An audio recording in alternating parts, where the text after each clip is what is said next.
আসসালামু আলাইকুম রহমতুল্লাহি ওয়া বারাকাতুহু। সকালবেলা ফজর নামাজের পর সবাই হাঁটতে বের হয়েছে।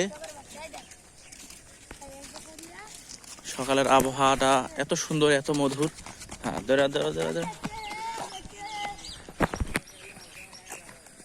সুন্দর একটা মনোরম পরিবেশ, আলহামদুলিল্লাহ খুবই ভালো লাগতেছে।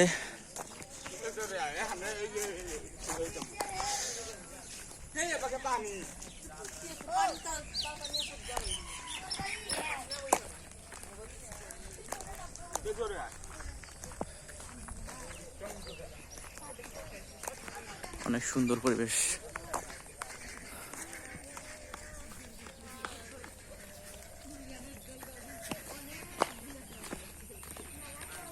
আসসালামু আলাইকুম ভাই। আসসালামু আলাইকুম। কথা ঠিক, কথা টুরু। হাঁটতে হাঁটতে একটা জায়গায় আসলাম, তো এখন পানি দিয়ে নামবো না, এই পাশে না ওই পাশে নামতে হবে, কিন্তু এই পাশে যাওয়াটা সবচেয়ে ভালো হয়, কারণ সকালবেলা একটু পানিটা ভালো লাগবে।